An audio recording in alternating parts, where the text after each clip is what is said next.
Novel جان عزیز، writer سونی مرزا، آخری قسط۔ صبح فجر کی نماز کا وقت ہوا تو وہ خود بخود اٹھا اور تازہ وضو کر کے مسجد میں چلا گیا۔ مریم کو تو پتہ ہی نہیں چلا تھا کہ کب وہ اس کے قریب سے اٹھا۔ دراصل وہ اٹھا ہی دھیرے دھیرے تھا تاکہ اس کی نیند نہ خراب ہو جائے۔ مریم کے کانوں میں کوئی خوبصورت آواز پڑنا شروع ہوئی۔ جب تک اس کی آنکھ کھلی تب تک وہ واپس آ کر نیچے فرش پر ایک طرف بچھے ہوئے قالین پر بیٹھا قرآن کی تلاوت کر رہا تھا۔ اپنی کوہنیوں کو بستر پر ٹکاتے ہوئے وہ بمشکل خود کے پیچھے تکیہ سیٹ کر کے بیٹھی اور اسے ہکا بکا دیکھنے لگی۔ وہ اپنی تلاوت میں مگن تھا اور مریم اس کی خوبصورت آواز میں۔ کتنی ہی دیر تک وہ اسے ایسے ہی دیکھتی رہی، پھر اس نے اپنا سبق مکمل کیا اور قرآن کو چوم کر واپس ریل میں رکھ دیا۔ جب وہ اس کی طرف واپس پلٹا تو اس پر نظر ڈالی اور قریب بڑا جمان ہو گیا۔ تم اتنی جلدی کیوں اٹھ گئی؟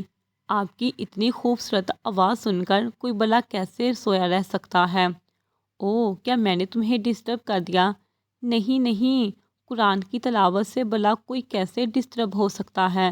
میں تو آپ کی آواز پر شیدائی ہو گئی ہوں۔ مجھے تو پتہ ہی نہیں تھا کہ آپ اتنی پیاری تلاوت کرتے ہوں گے۔ ایکچولی میں حافظ ہوں تو تجوید اور قرات آتی ہے۔ کیا آپ حافظ؟ اسے زوردار جھٹکا لگا تھا۔ پر آپ نے تو مجھے کبھی بتایا ہی نہیں، تم نے کبھی پوچھا ہی نہیں۔ اریال، لیکن پھر بھی آپ کو خود بتا دینا چاہتے ہیں۔ کیا بتاتا ہے یار؟ کہ حافظ ہوں مگر پھر بھی قرآن نہیں پڑھتا۔ ویسے آپ کو بھولا نہیں تھا کیا؟ میرا مطلب ہے کہ انسان اگر ریگولر تلاوت نہ کرتا رہے تو میں نے سنا ہے کہ اسے بھولنا شروع ہو جاتا ہے۔ نہیں، یہی تو اس پاک ذات کا کرم ہے مجھ پر کہ مجھے کچھ بھی نہیں بھولا، کوئی ایک آیت بھی نہیں۔ آج آپ کو دیکھ کر تو مجھے وہ آیت یاد آ رہی ہے۔ کون سی؟ کہ تم اپنے پروردگار کی کون کون سی نعمتوں کو جٹلاؤ گے۔ اچھا اب بس اتنی تعریفیں بھی مت کرو میری، کہیں ایسا نہ ہو کہ تمہارے سر پر چڑھ جاؤں۔ چڑھ جائیں؟ اب تو آنکھوں پر بٹھا کر رکھوں گی۔ اوکے، میں ذرا جاگنگ پر جا رہا ہوں، تھوڑی دیر تک واپس آؤں گا اور پھر ایک ساتھ ناشتہ کریں گے۔ ٹھیک ہے۔ اٹھ کر جانے سے پہلے اس نے اچانک اس کے چہرے پر جھک کر اس کے لبوں کو اپنے لبوں سے چھوا اور پھر ایک دم پیچھے ہو گیا۔ تم پاس نہیں آ سکتی تو کیا ہوا؟ میں تو تھوڑا بہت آ سکتا ہوں، اس نے نگاہوں میں شرارت بڑھ کر کہا اور پھر دروازے کی طرف بڑھ گیا۔ مریم نے لال گلابی ہو کر ہنستے ہوئے سر جھٹکا۔ برونو مرڈر روم میں کرسیوں پر جکڑے بیٹھا تھا جب اریال نے چڑ کی آواز پیدا کرتے ہوئے دروازہ کھولا۔ ڈارلنگ، جمیل اور نینا بھی اس کے پیچھے ہی اندر داخل ہوئے۔ سب نے اس کے ارد گرد اپنی اپنی جگہ سنبھال لی تھی۔ وہ 4 قدم بڑھا کر اس کی جانب آیا۔ برونو تھوڑا بہت خوفزدہ دکھائی دیا مگر اتنا بھی نہیں جتنا دوسرے لوگ لگتے تھے۔ بتاؤ ٹائیگر، بیوی مر گئی نا تمہاری؟ وہ اپنی بات مکمل کر کے مکرو کہکا لگا گیا۔ نہیں، اس کے ایک لفظ پر ہی مقابل کے تن بدن میں آگ دوڑ گئی تھی۔ اور اب جو میں تیرے ساتھ کروں گا، ٹرسٹ می، پہلے کبھی بھی کسی کے ساتھ نہیں کیا ہوگا۔ اس نے اس کے چہرے پر جھک کر اپنی داد بلند کی تھی۔ روبرو بیٹھے شخص کی نگاہیں اب خوف سے پھیلیں۔ اریال نے اس کے منہ پر اتنی زور سے تھپڑ مارا تھا کہ اس کی کرسی گھوم کر دور جا گری۔ پھر وہ الٹے قدم چلتا ہوا جمیل کے پہلو میں آ کھڑا ہوا۔ برونو ابھی بھی ایک طرف گرا ہوا تھا۔ جمیل، جی بھائی، جب تک مریم بالکل ٹھیک نہیں ہو جاتی تب تک اسے ہماری کال کوٹری میں ڈال دو۔ کال کوٹری؟ وہ حیرانگی سے پوچھنے لگا کیونکہ اس سے پہلے اس نے اس کا ذکر کبھی نہیں سنا تھا، پر ڈارلنگ جانتی تھی اور ایک دم بول اٹھی۔ مگر ٹائیگر، وہ تو کافی سالوں سے بند ہے اور وہاں کی صفائی بھی ہونے والی ہے۔ تو اب کیا ہم اسے صاف ستھری جگہ پر رکھیں گے؟ نہیں، بلکہ یہ اسی گندی کال کوٹری میں رہے گا۔ وہاں عجیب و غریب سے کیڑے ہوں گے جو ہر روز اسے نوچ نوچ کر کھائیں گے۔ اپنی زندگی کی آخری سانسیں یہ وہیں لے گا اس کی بات ابھی بھی مکمل نہیں ہوئی تھی اور دوبارہ جمیل کی جانب مڑا۔ اور جمیل، تم اسے روز ہائی ڈوز ڈرگز دو گے جس سے یہ 1 مہینے میں ان کا عادی ہو جائے گا اور ڈرگز نہ ملنے کی صورت میں تڑپنے لگے گا۔ ہر روز بلا ناگہ تم اسے بیلٹ سے پیٹو گے۔ اس کے وجود کا کوئی بھی ایسا حصہ نہیں ہونا چاہیے کہ جہاں پر تمہارے بیلٹ کے نشان نہ ہوں۔ جی بھائی، اور اسے پورے دن میں صرف 1 وقت کا کھانا دیا جائے گا، وہ بھی صرف دال روٹی۔ اس کے علاوہ یہ کبھی کچھ نہیں کھائے گا۔ اس کے قریب ایک کولر میں پانی ڈال کر رکھ دینا، لیکن اس کولر کو پانی اتنا رکھنا ہونا چاہیے کہ یہ پی بھی نہ سکے اور پیے بغیر جی بھی نہ سکے۔ باقی اسے وہاں شفٹ کرنے سے پہلے اچھی طرح چیک کر لینا کہ وہاں پر کبھی کوئی ایسی چیز نہ ہو جس سے یہ اپنی جان لے سکے۔ ٹھیک ہے بھائی، میں سمجھ گیا ہوں۔ اب یہ روز پل پل تڑپے گا، موت کی تمنا کرے گا، مگر اسے موت نہیں ملے گی۔ اور پھر جس دن میرم ٹھیک ہو جائے گی اس دن میں اسے ایسی موت دوں گا کہ اس کی سوچ بھی اس بھیانک موت تک نہیں پہنچ سکتی۔ وہ بولتا جا رہا تھا اور برونو کی نگاہیں خوف کے مارے پھیلتی چلی گئیں۔ وہ اتنا بے بس تھا کہ ایک طرف گرا ہوا تھا اور اٹھ بھی نہیں سکتا تھا، پر وہ سن رہا تھا جو کچھ اس نے کہا۔ اریال کی آنکھوں میں اس پل انگارے جل رہے تھے۔ اپنا حکم نامہ سنا کر وہ بڑے بڑے ڈگ بھرتا ہوا چلا گیا۔ جمیل نے کال کوٹری کا رخ کیا۔ وقت پھر سے گھوڑے پر سوار ہو چکا تھا اور یوں ان کی زندگیوں کے 6 ماہ مزید گزر گئے۔ ڈارلنگ اور جمیل کے ہاں بھی خدا نے رحمت بھیجی تھی اور انہوں نے اپنی بیٹی کا نام مناہر رکھا۔ وہ اریال اور سہل کے بچوں سے تقریباً 6 ماہ چھوٹی تھی۔ اریال اور میرم بھی اپنی زندگی میں بے تحاشا مگن تھے۔ وہ زیادہ پیار اپنی بیٹی سے کرتا تھا اور بیٹے کو جان بوجھ کر ڈانٹتا تاکہ میرم چیر اٹھے۔ سہل بھی اپنے بیٹے سخان کے ساتھ کی وجہ سے اب خان کو کافی حد تک بھول چکی تھی۔ اسے جینے کی کوئی وجہ مل گئی تھی اور وہ سارا دن اپنے بیٹے کے ساتھ مستیوں میں لگی رہتی۔ اب تک جمیل بھی خود کو ایک اچھا اور بہادر انسان ثابت کر کے اریال کا رائٹ ہینڈ بننے کی کوشش کر رہا تھا۔ جمیل اور ایڈم کی ذرا نہیں بنتی تھی کیونکہ اسے ہر وقت یہی لگتا تھا کہ اریال کسی دن ایڈم کی بہادری کی وجہ سے اسے اپنا رائٹ ہینڈ بنا لے گا اور یہ چیز اسے ہرگز گوارا نہ تھی۔ ایڈم نے اپنے رشتے کے بارے میں دوبارہ اس سے بات بھی کی تھی، لیکن اس نے یہ کہہ کر منع کر دیا کہ ابھی سخان بہت چھوٹا ہے۔ ادھر ڈارلنگ اپنا زیادہ تر وقت اپنی بیٹی کے ساتھ گزارتی اور کبھی کبھار کسی بڑے مشن کو پورا کرنے کے لیے دفتر آ جاتی۔ اب تک تو نینا نے بھی خود کو غم کی کیفیت سے باہر نکال کر دوبارہ سے زندگی کی رنگینیوں میں کھونا شروع کر دیا تھا۔ سب کی زندگیاں مست چل رہی تھیں۔ میرم صحت یاب ہو چکی تھی۔ اریال نے اس کے بہت سے صدقے بھی اتارے۔ ایام وصل پھر سے شروع ہو چکے تھے۔ آج پھر سے نیو ایئر سرمنی تھی اور اسی تقریب کو دیکھنے کے لیے وہ سبھی گھر والے برینڈنگ برگ گیٹ پر موجود تھے۔ پچھلی بار کی طرح اس بار بھی آتش بازی شروع ہوئی تھی۔ چاروں بچے گھر پر تھے۔ شازمہ اور شموشنگ کے سر پر ان کی ذمہ داری تھی۔ نینا نے بھی گھر میں ہی رہنا پسند کیا۔ میرم نے جیسے ہی آسمان کی جانب دیکھا تو فضا میں جگمگانے والی روشنیاں اس کے نینوں میں دکھائی دینے لگیں۔ اسے گزشتہ سال کا یہ لمحہ شدت سے یاد آ رہا تھا۔ قریب کھڑے اریال کو اس نے اس بار پھر سے محبت سے دیکھا تھا۔ مجھے ایسے کیوں دیکھ رہی ہو؟ پچھلی بار کی طرح اس بار بھی کہو گی کہ آپ بہت اچھے ہیں؟ میرم، میں جب جب تمہیں دیکھتا ہوں تب تب مجھے اپنا رب آتا ہے، یاد آتا ہے کہ تم میری دعاؤں کا حاصل ہو۔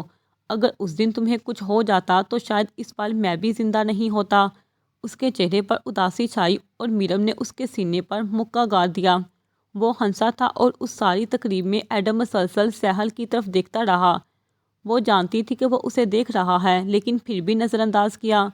ادھر جمیل اور ڈارلنگ تو ایک دوسرے کے ساتھ چپکے کھڑے تھے۔ جانو، یس بیبی، آج کی رات میں نے تمہارے لیے ایک بوٹ بک کروائی ہے، ہم ساری رات وہی گزاریں گے۔ ٹھیک ہے بیبی، ڈارلنگ نے رومانوی انداز میں کہتے ہوئے اس کی شرٹ کا اوپر والا بٹن کھولا اور اندر ہاتھ ڈالا تو وہ اس کے ہاتھ کو باہر نکال کر سختی سے جھٹک گیا۔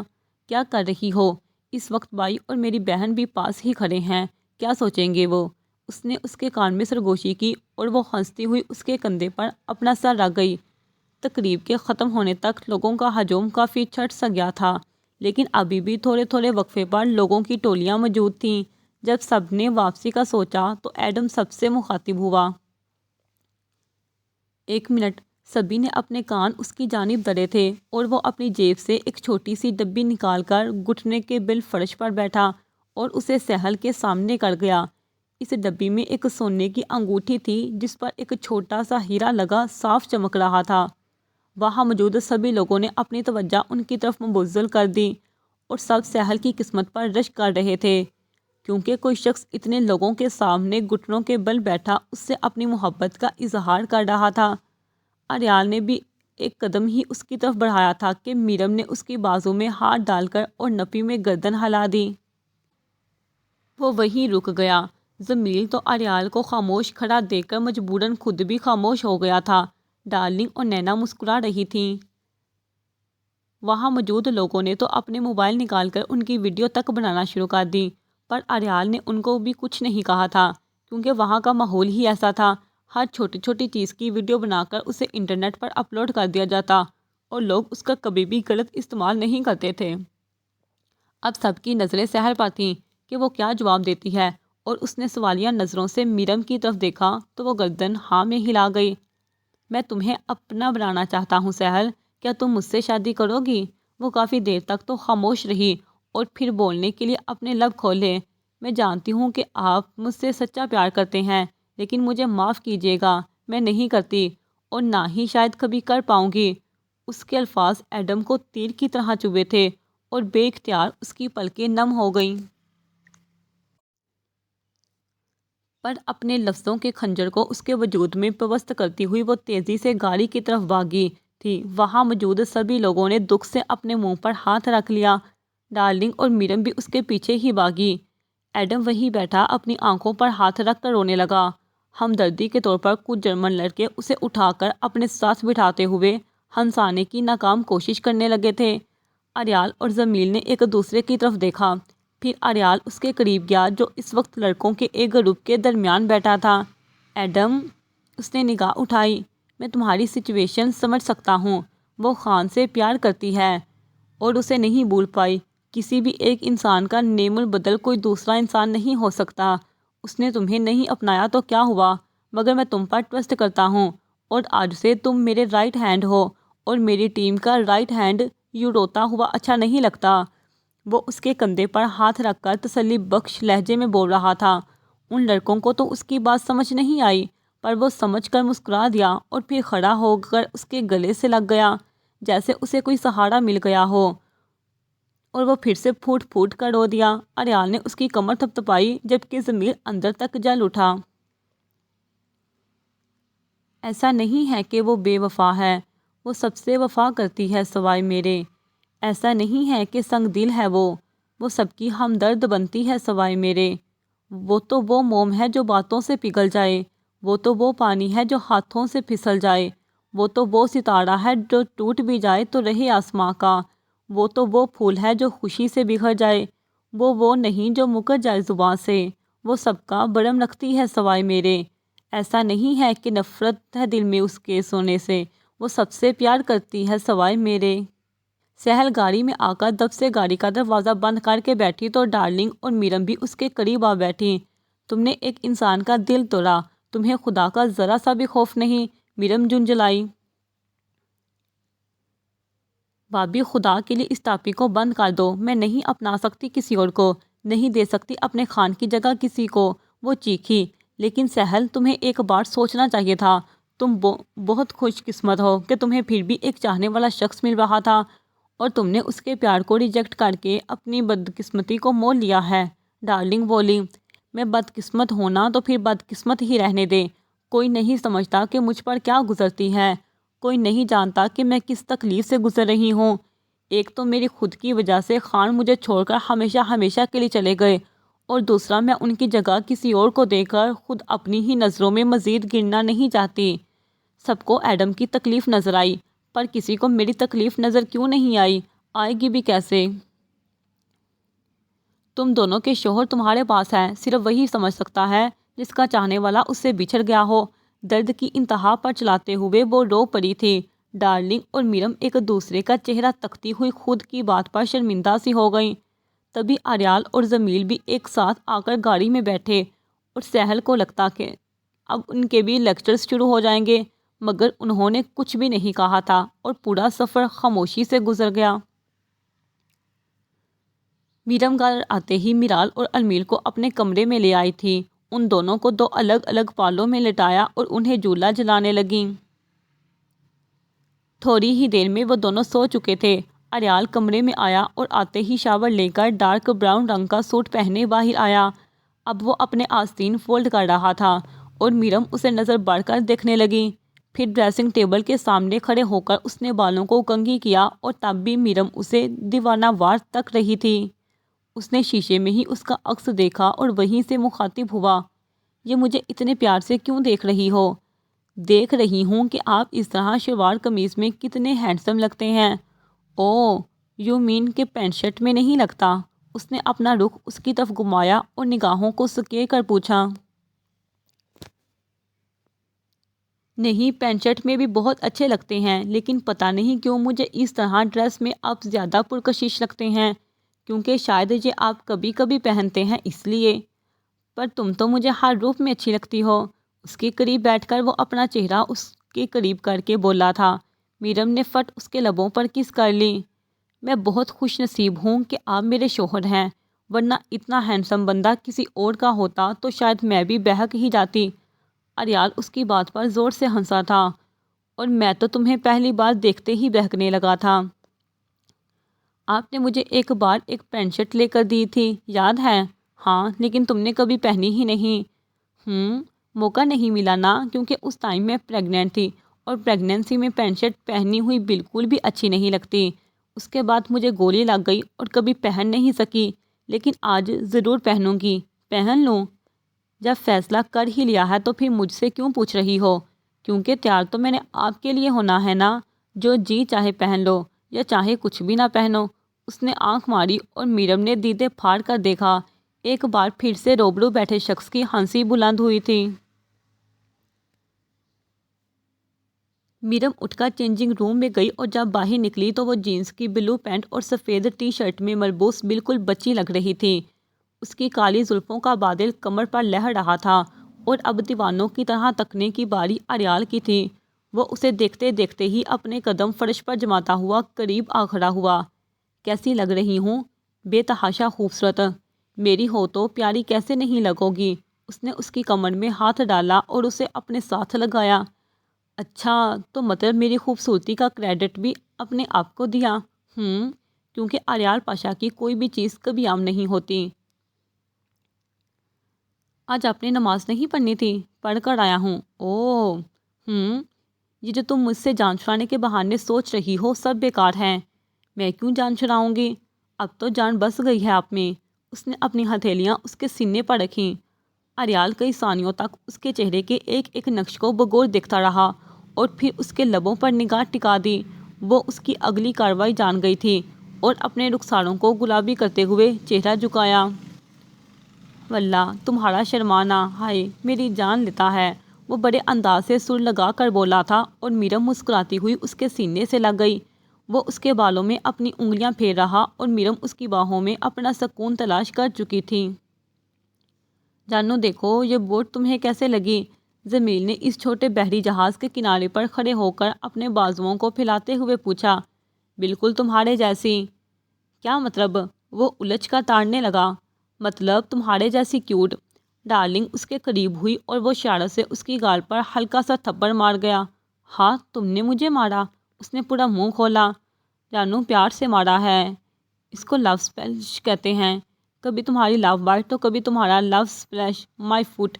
اس نے زور سے اپنا پاؤں بوٹ کے فرش پر مارا تھا اور پیچھے کی طرف دھکا دیا تو وہ سمندر کے پانی میں گرنے ہی والا تھا جب ڈارلنگ نے اس کا ہاتھ پکڑا۔ جمیل کا پورا وجود ہوا میں لہر رہا تھا اور بس اس کے پاؤں بحری جہاز کے کنارے پر تھے۔ بتاؤ دوبارہ یہ لو بائٹ یا لو اسپیش کرو گے؟ اس نے خوف کے مارے حلق میں تھوک اتارا۔ جانو مجھے پتا ہے کہ تم میرا ہاتھ کبھی نہیں چھوڑو گی، اس لیے میں تمہاری دھمکیوں سے نہیں ڈروں گا۔ اگرچہ اسے ڈر لگ رہا تھا لیکن اسے اس پر مان بھی تھا۔ تو تم غلط ہو بیبی بائی۔ وہ اچانک اس کا ہاتھ سے چھوڑ گئی تھی اور زمین آدھی رات کو اس گہرے سمندر کے بیچ جا گرا۔ وہ کنارے پر بیٹھی ہنس رہی تھی جب وہ غوطہ کھا کر باہر نکلا اور غصے سے اسے گھوڑا۔ پہلے بھی کہا ہے اور پھر سے کہہ رہی ہوں کہ ڈارلنگ کو کبھی ایزی مت لینا۔ پیار ضروری کرتی ہوں لیکن اپنے اصولوں کی پکی ہوں۔ یہ سارا سرپرائز میں نے تمہارے لیے کیا تھا اور تم نے مجھے پانی میں دھکا دے دیا۔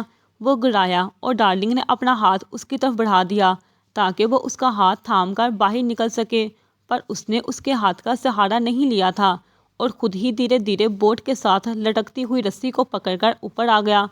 دفع ہو جاؤ جہاں سے ڈارلنگ۔ او میلا بیبی مجھ سے ناراض ہو گیا ہے۔ اس نے اس کا ناک کھینچا۔ تم نے میرا دل توڑ دیا۔ مجھے لگتا تھا کہ تم میرا ہاتھ کبھی نہیں چھوڑو گی پر تم نے چھوڑ دیا۔ کم آن یار، میں نے شرارت کے طور پر ایسا کیا، ورنہ نبھانے کی بات ہوگی تو تم ڈارلنگ کو ثابت قدم پاؤ گے۔ میں نہیں کر رہا تم سے بات۔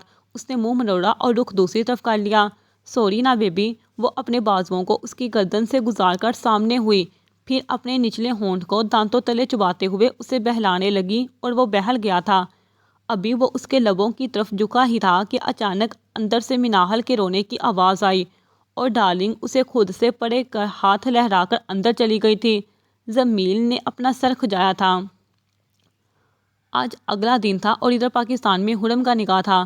شہناز بیگم نے مرم کو دعوت دی تھی لیکن اس نے اریال کو بتائے بغیر ہی خود انکار کر دیا، کیونکہ ایک تو وہ اپنے باپ سے ملنا نہیں چاہتی تھی اور دوسرا حرم کا نکاح اس کے لیے اہم نہیں تھا۔ معاف کرنا اتنا بھی آسان نہیں ہوتا، اور مان لو معاف کر بھی دیا جائے تو بلایا کیسے جائے۔ کچھ ایسا ہی حال اس کا بھی تھا، اور وہ نہ تو اسے معاف کر سکی اور نہ ہی بلا سکی۔ حرم دلہن بن کر شیشے کے سامنے بیٹھی تھی۔ سلطان خان نے جوے میں ہار کر اس کی قربانی دے دی تھی اور اس کا نکاح ایک ایسے شخص سے ہونے جا رہا تھا جو اس سے عمر میں پورے 30 سال بڑا تھا۔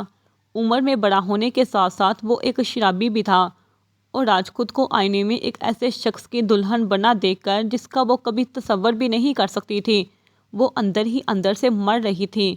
اسے اپنا کیا گیا سلوک یاد آنے لگا۔ دماغ نے اسے کھانا شروع کیا کہ اس نے اپنی سگی بہن کے ساتھ کیا کچھ کیا تھا۔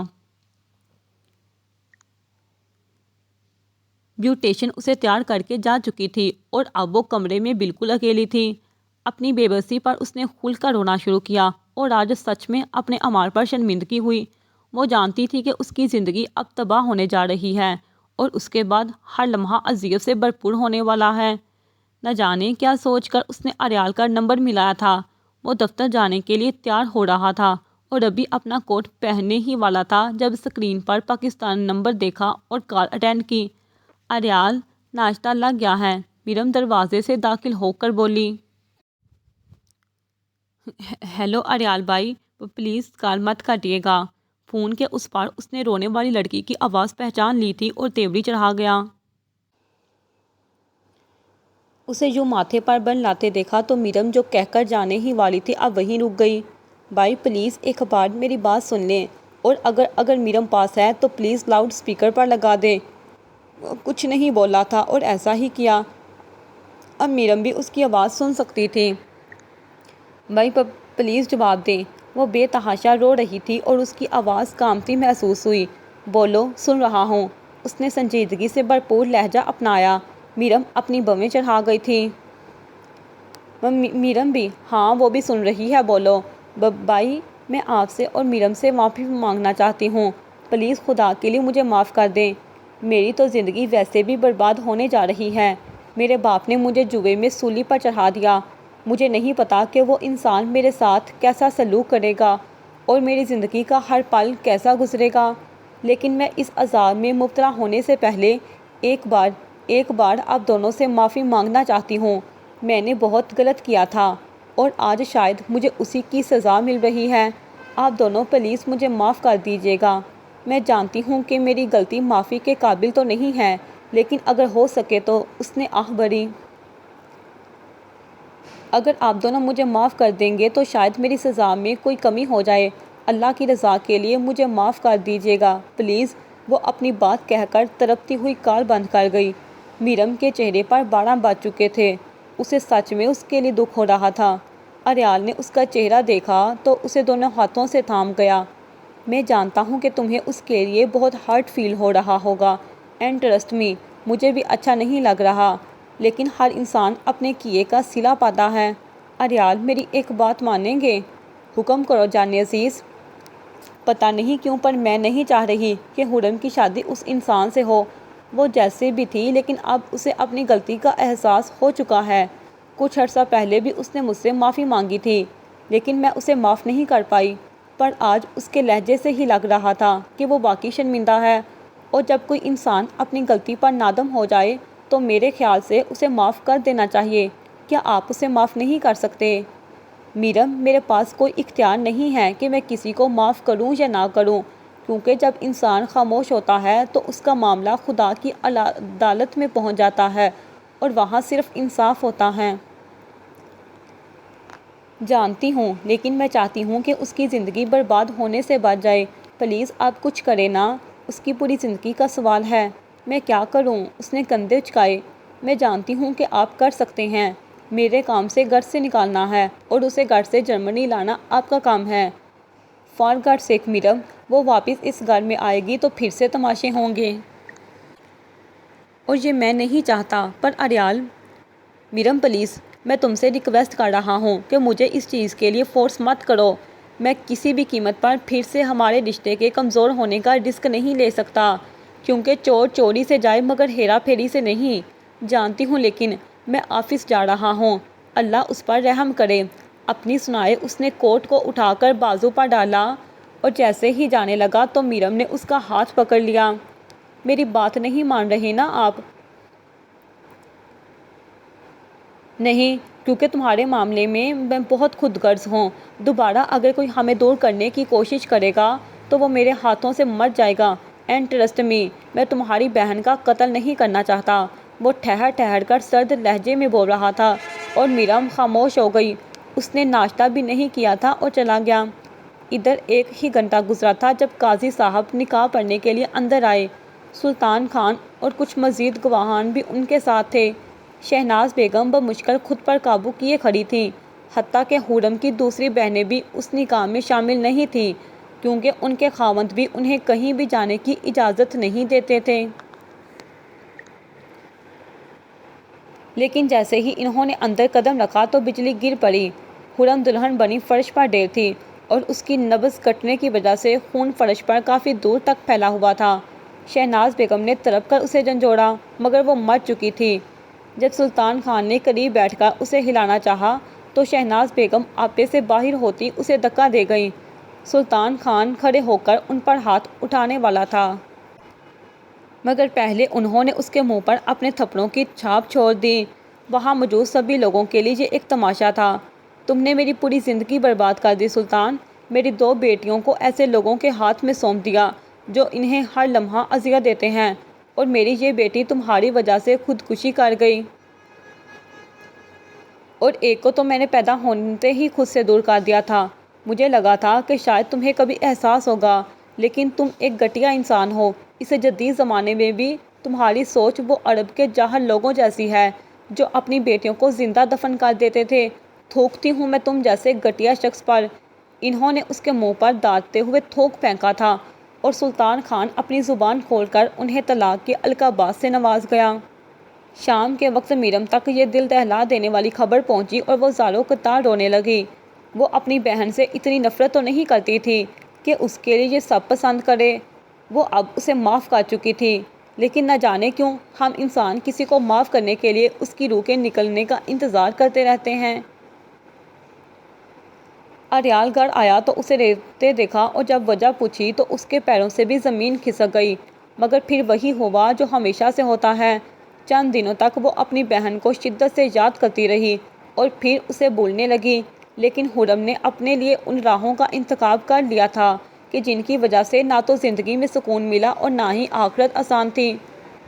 اریال نے شہناز بیگم کو جرمنی بلا لیا تھا، اور اب وہ ان کے ساتھ ہی رہتی تھی۔ اپنی دوسری بیٹیوں کو یاد کر کے اکثر رونے لگ جاتی، مگر پھر میرم کو قریب دیکھ کر انہیں سکون ملتا تھا۔ سہل آج اکیلی شاپنگ کرنے مارکیٹ آئی تھی اور راستے میں تیز بارش ہونے کی وجہ سے اس نے جمیل کو کال کی تو وہ گاڑی لے کر اسے پک کرنے آ پہنچا، لیکن اس کے پہنچنے تک بارش رک چکی تھی۔ گاڑی اور شاپنگ مال کے بیچ جو تھوڑا سا راستہ تھا اس پر پانی جمع تھا۔ وہ گاڑی سے نیچے اترا اور اپنے شوز کو پانی میں بھگوتا ہوا سہل کے قریب آیا۔ یار یہ یہاں پانی پر کیسے کھڑا ہو گیا؟ برلن میں تو ایسا کبھی نہیں ہوتا، جمیل بولا۔ وہی تو میں سوچ رہی ہوں، شاید سڑک ایک جگہ سے ٹوٹ گئی ہے اور اسی لیے پانی کھڑا ہے، لیکن میں نے تو نیا ڈریس پہن رکھا ہے اور اس پانی میں چل کر گاڑی تک جاؤں گی تو میرے کپڑے خراب ہو جائیں گے۔ پہلے بڑی صاف ستھری ہے تو، اس نے ٹونٹ کیا۔ منہ بند کر لے اپنا اور سلوشن بتا۔ چل ٹھیک ہے، میں تجھے اٹھا کر لے جاتا ہوں۔ دیکھ لے بیٹا، اٹھا لے گا نا مجھے، گرا مت دیو۔ بے یقین سی ہوتی وہ پوری تصدیق چاہتی تھی۔ ارے ہاں یار اٹھا لوں گا، اب تجھ چڑیل کے لیے اتنا تو کر ہی سکتا ہوں، ویسے بھی میرے مسلز کس دن کام آئیں گے؟ اس نے اپنی بازو پر ابھرے ہوئے مسل پر ہاتھ مار کر بڑے فخریہ انداز سے کہا۔ سہل نے منہ مروڑا۔ چل ٹھیک ہے، بس اس کے کہنے کی دیر تھی اور جمیل اسے اٹھا کر ابھی صرف پانی میں ایک قدم ہی چلا تھا کہ وہ اس کے ہاتھوں سے چھوٹی درام پانی میں جا گری، جہاں وہ صرف اپنے کپڑوں کو تھوڑا سا گندا نہ ہونے سے بچانا چاہتی تھی، اب وہیں پوری کی پوری اس پانی میں تر ہو چکی تھی۔ جمیل نے افسوس کرنے کی بجائے الٹا قریب کھڑے ہوئے دانت نکالنے شروع کر دیے۔ ایک تو لوگوں نے رک کر ان کا تماشا بھی دیکھا۔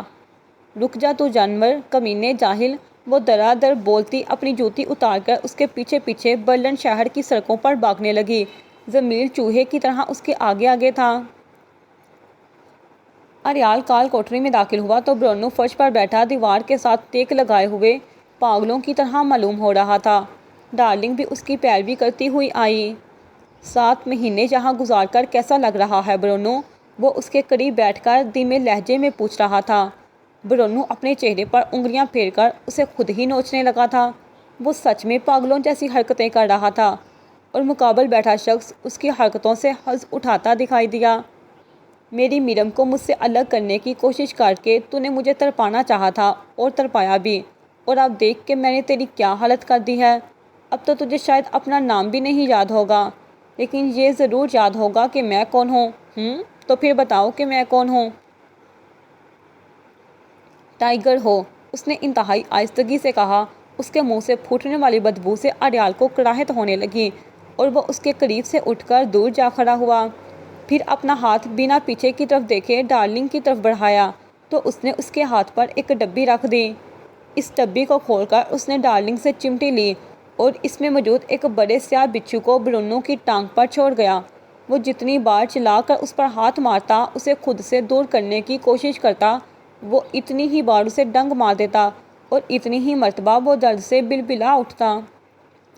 اریال کو یہ سب سکون دے رہا تھا، جبکہ ڈارلنگ ایک بار پھر سے اریال کو دیکھتی اندر تک لرز گئی تھی۔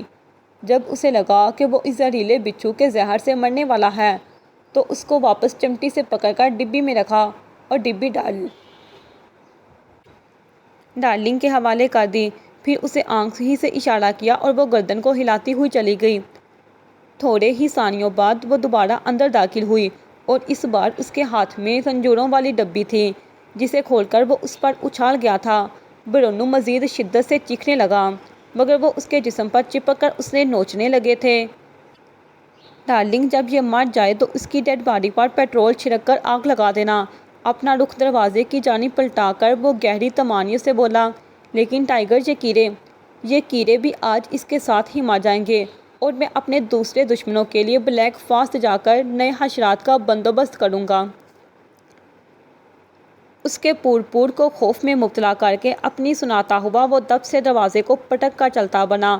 ڈارلنگ اپنے سامنے موجود شخص کو ان کے کیڑوں کے ہاتھوں تڑپتے ہوئے دیکھ کر خود بھی کپا رہی تھی۔ وہ بالکل بے جان ہو چکا تھا اور اس نے ٹائیگر کے کہنے کے مطابق ویسا ہی کیا۔ تھوڑی ہی دیر میں پوری کال کوٹری شعلوں کی زد میں تھی اور برونو کے ساتھ ساتھ یہ خطرناک کیڑے بھی ختم ہو چکے تھے۔ اریال جب بھی کسی کو مارتا تھا تو اس کی ویڈیو ضرور بناتا تھا اور اس بار بھی برونو کے مرنے کی ویڈیو بنائی گئی، مگر یہ کام نینا نے کیا تھا۔ پھر یہ ویڈیو اس نے اریال کے نمبر پر بھیجی اور وہ اپنے کیبن میں اپنی مخصوص کرسی پر جھولتے ہوئے اس ویڈیو کو اپنے دشمنوں کے نمبر پر بیچ کر زوردار کہکہ بلند کر گیا۔ ختم شد۔